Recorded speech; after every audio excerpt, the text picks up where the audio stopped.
Much. So let's think about what's changed in the last 10 years. I think the first thing I can think of is that George Bush got elected. I think we all know how that turned out. And then in the year 2000 there was this Y2K bug which was striking fear into the hearts of all PCs. And what happened with that? Pretty much nothing, I'd say. It's a bit like the search for WMDs in Iraq and the global agreement on climate change. It's nice to see nothing's really happened since then. Well, tonight is about things that make a real difference to people's lives. So, without any further ado, let's move on to the next award. The Alija Izetbegovic Award for Good Citizenship will be presented by Sir Iqbal Sakrani, who is the Chair of Trustees at Muslim Aid. The award is also sponsored by Muslim Aid.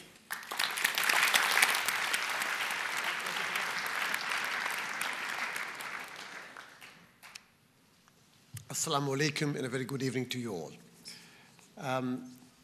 When we hear about the 10th anniversary, of course, I think it's a very opportune time for us to congratulate Ahmed and the Muslim News team. So on behalf of the Board of Trustees and the volunteers and the staff of Muslim Aid, I'm delighted to announce the winner of the Alija Izetbegovic Award for Good Citizenship, and the winner is Waqas Khan.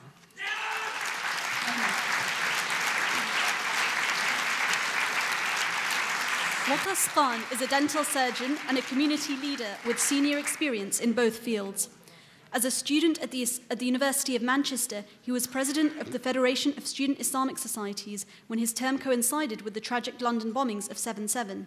He led the Muslim student response, was an advisor to government, and helped set up the Radical Middle Way project.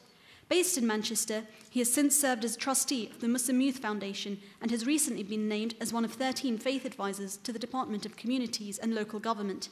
At the age of 29, he was named by the Appointments Commission to sit on the General Dental Council, the youngest person ever and the only Muslim to be selected for such a post. Bismillahirrahmanirrahim. First and foremost, I'd like to thank Almighty Allah for giving me this humble honour. And follow that by thanking Ahmed Versi, Muslim News, my fellow nominees, and the person who nominated me. I wouldn't be in this room, let alone on this stage, if it wasn't for two very important people, and they are, of course, my mother and father. My father, I'd like to thank for pushing me time after time to be the best that I can be, and my mother for all the nights that she stayed awake praying for me and for my brothers and sisters. I'd like to thank my brothers and sisters. I'd like to thank some of the giants on whose shoulders I stand, people like Professor Salim Hassani and people like Sadiq Khan. And one day when I grow up, hopefully I'd like to follow in their footsteps. Finally, I'd like to dedicate this award to all the people around the world who live in harm's way tonight, and whoever it is that you believe in, whether it's Allah or God, may He watch over you tonight, and let us all pray for a peaceful resolution to all the conflicts around the world tonight. Thank you again.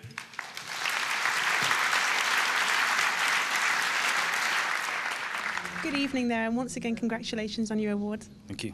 What do you think about the work of the Muslim News and the Muslim News Awards for Excellence? I think that the Muslim News as an institution has gathered a lot of momentum over the last 20 years, and now it's become a stable in the Muslim community in the UK and further afield now.